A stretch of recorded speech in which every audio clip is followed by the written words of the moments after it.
Hello, I'm Paul White and welcome to this Sound on Sound podcast. This time I'll be looking at ways of turning household sounds into musically useful samples. When samplers first came on the scene, everybody went around the kitchen banging things to see how they'd sound when played back chromatically or as part of a drum groove.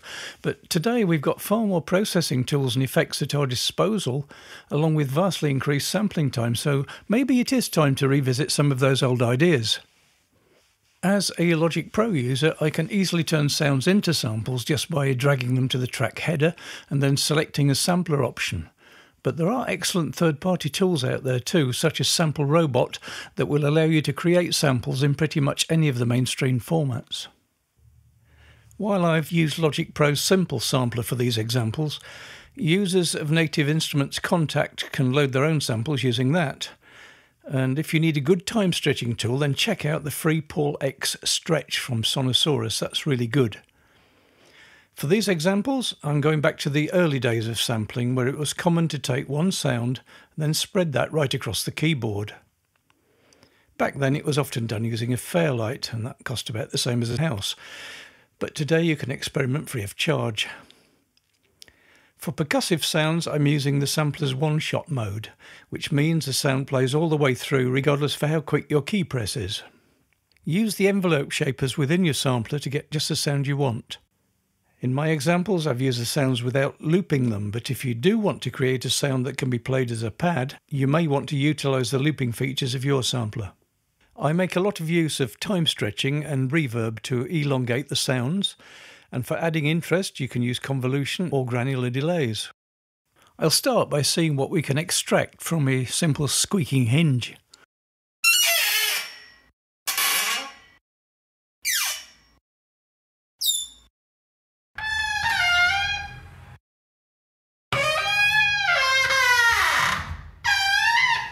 That doesn't sound too musical right now, does it? But you can probably isolate a section that has a fairly stable pitch. And if that isn't long enough to work with, as it is, it can be stretched using the audio stretch function found in most DAWs. Here's a short segment that I managed to isolate. And here it is again, stretched. And now I'll add a little pitch correction set to F just to nail that pitch. Obviously that's still not long enough to use as a sample, so let's stretch it out to a really long length by adding a long wet reverb. I'm using Soundtoys Space Blender and this is set to 100% wet and about 5 seconds of decay time.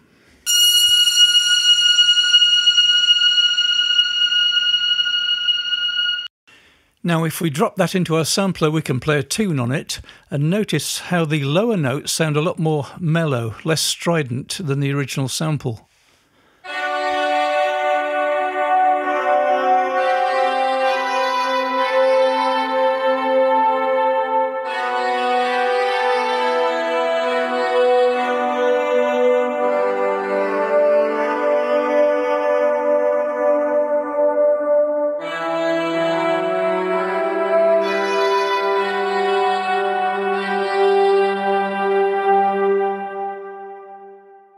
Here's another example taken from a different part of the same squeak.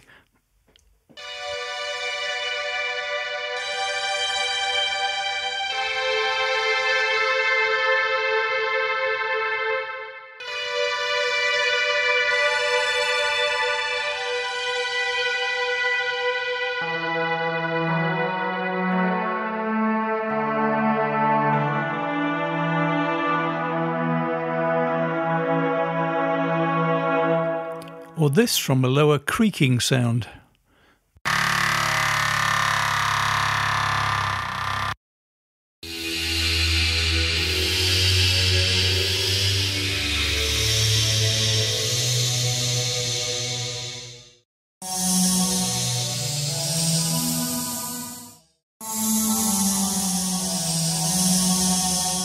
And of course you have the envelope shapers and filters within your sampler to reshape the sound, so you don't have to take it just as it comes, you can turn it into anything you like.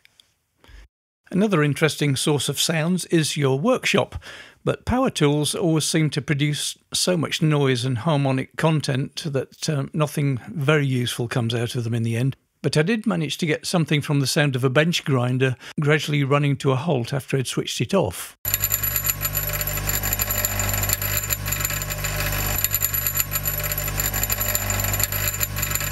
And here with that long reverb added again.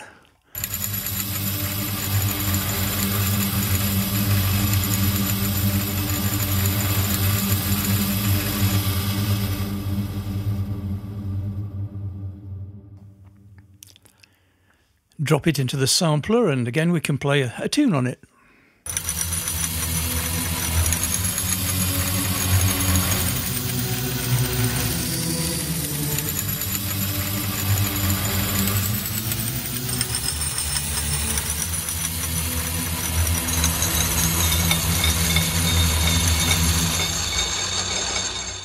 Here's another sound created from the bench grinder. This time it's running quite slowly.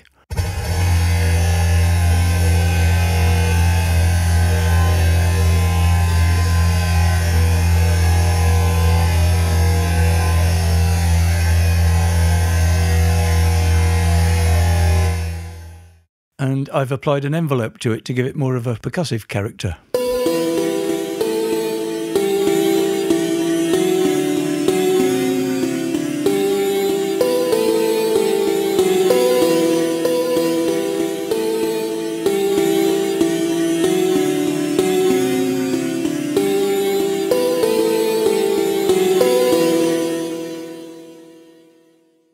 Or maybe flick a tin can, stretch the note to 2 or 3 times its original length,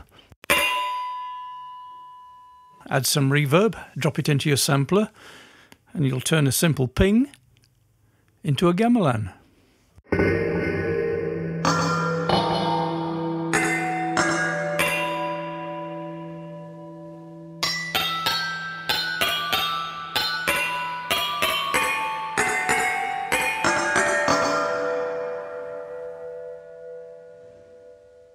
Here's a set of small bells from the garden.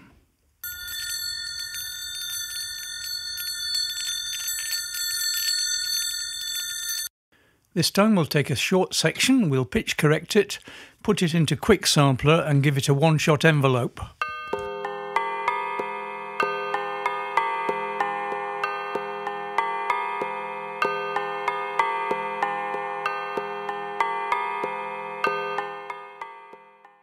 And that old favourite, bamboo chimes. Let's just take one of the notes and drop it into the sampler. Add a little hint of reverb and we have this.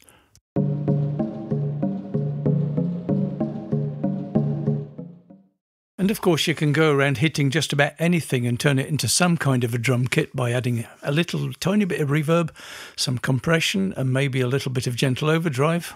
And for the snare sound, I just dropped a bag of lentils onto the floor.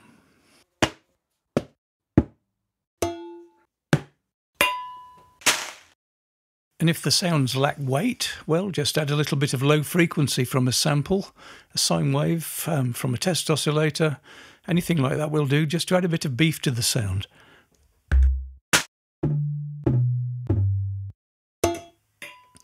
And there you have it, a very simple drum kit playing a very simple drum rhythm.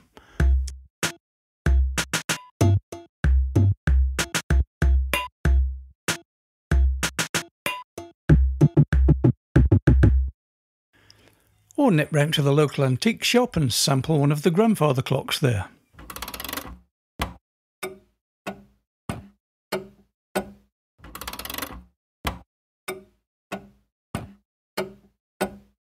Even accidentally recorded sounds like this bit of wind noise can be turned into a kick drum. Just edit the bit you want to keep and apply an envelope.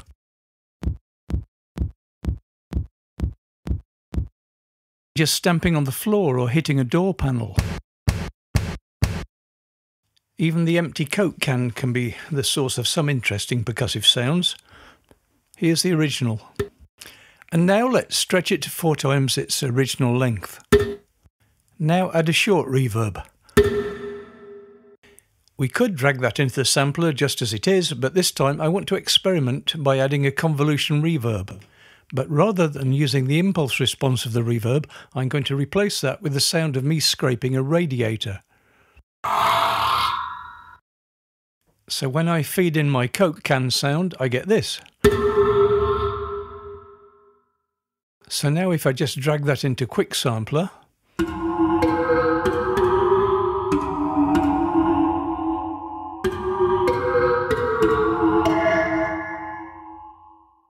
well, I'm sure that will come in useful for something. And if we take a simple wind chime from the garden,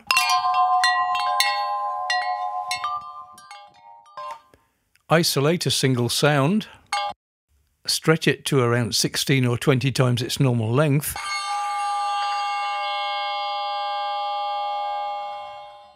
we can get something quite exotic by loading that into a sampler just as it is.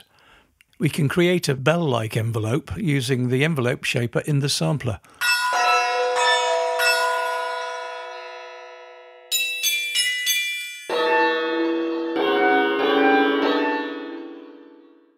Here's another example created from the wind mobile in my garden. I turned it by hand and then added a reversed version of it to itself and used that as my basic sound source.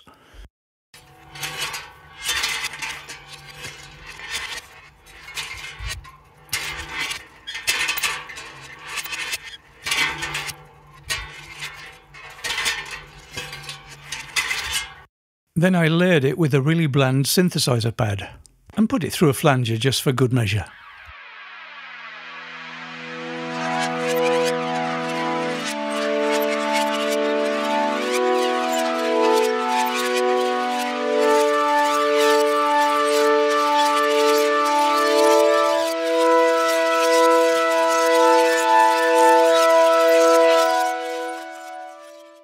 In fact, I rather like layering what I call ear candy sounds with bland synth pads to make them just that little bit more interesting.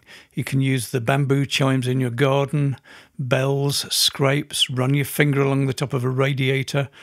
There are all kinds of little sounds that just add interest. If you do run out of things to hit or scrape, there's always the human voice. Try a simple bit of speech with no harsh sounds in it. Here we've chosen the phrase mellow rhubarb. Mellow rhubarb. And then I took the barb sound from rhubarb and used that to create my sample. Here it is stretched and pitch corrected. And now with the obligatory long reverb.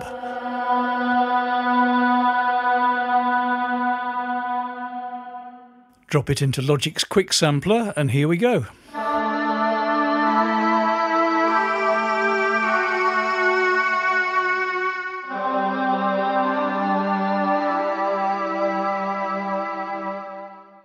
So to finish off, here's just a little tune played using the samples that we've created so far.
Thank you for listening, and be sure to check out the show notes page for this episode, where you'll find further information along with web links and details of all the other episodes. And just before you go, let me point you to the soundonsound.com/podcasts website page, where you can explore what's playing on our other channels.